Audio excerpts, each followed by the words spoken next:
John Bowers was a successful movie star of the 19-teens and 1920s, but seemed to lose his footing in the late 20s and only made 3 Talkies before his film career was over in 1931. His personal tragedy became part of the inspiration for the character of Norman Maine in A Star is Born. What happened? Join me as I investigate. Please like and subscribe or follow this account if you want to learn more about the history of silent film stars whose stardom lasted only briefly in the talkies. Back to John Bowers. He was born around 1884 in Indiana. Dropping out of business college to pursue his passion for acting in the early 1900s, John quickly found work with touring theatrical companies before making his debut on Broadway in 1912 in Little Miss Brown with Madge Kennedy. His stage success led to him entering motion pictures, which he did in 1914 in the Tom Mix Western In the Days of the Thundering Herd, playing a comedic supporting role.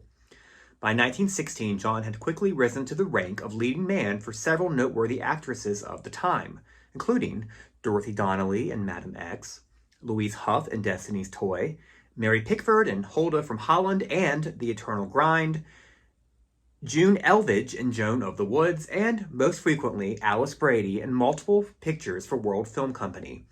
One of their most successful teamings was in Betsy Ross from 1917. In 1919, he was under contract at Goldwyn Pictures and later moved to Metro before the two companies merged to become MGM. He was frequently teamed with Madge Kennedy in films like Daydreams and Daughter of Mine. In 1920, he started with Helene Chadwick and Russell Simpson in Godless Men. 1921 proved to be a particularly successful year for John. He starred in the title role in the drama The Sky Pilot alongside Colleen Moore and co-starred with Lon Chaney and Leatrice Joy in The Ace of Hearts. In 1922, he starred with Madge Bellamy in the adventure film Lorna Doone before starring in several films at Metro, including Quincy Adams Jones. In 1923, he began to be teamed with rising star Marguerite de la Motte in many films, including What a Wife Learned, Those Who Dare, Flattery, and Daughters Who Pay. They soon were married in real life and co-starred in 5 more films together between 1925 and 1927.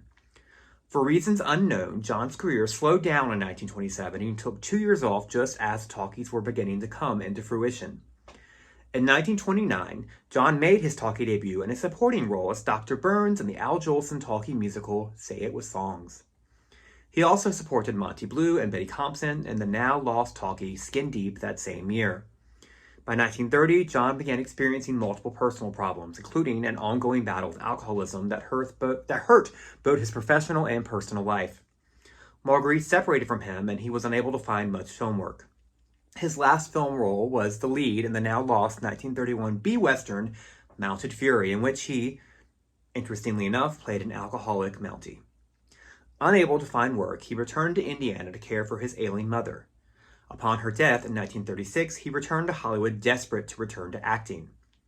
After an unsuccessful attempt in securing a role in a film made by an old friend, John rented a boat and sailed out into the Pacific Ocean where on November 17, 1936, he sadly ended his life by jumping overboard. He was just 51 years old. Rumors about his death began to spread, and some reports stated that he walked off the beach into the ocean to his death.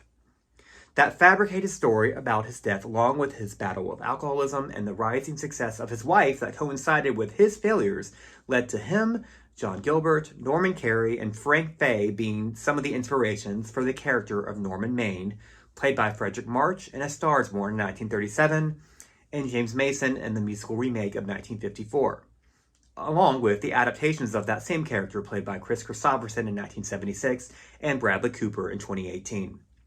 A Star is Born was also an adaptation of 1932's What Price Hollywood, whose writer, Adela Rogers St. John, based on the story of the producer John McCormick, who was husband to Colleen Moore, actor-director Tom Foreman, and also was said to have been inspired by the alcoholism of John Bowers.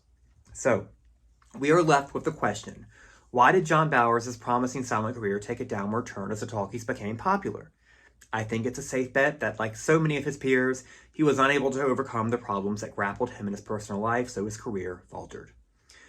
While his death was a major tragedy, we are fortunate to have the few of his surviving films that we have. Be sure to take a look at The Ace of Hearts, Godless Men, or Daughters Who Pay on YouTube to see what a talent John was. His versatility, physicality, and most especially The depths of his emotions that he was able to convey with just his eyes make his films a real pleasure to view even 100 years later. What a talent he truly was.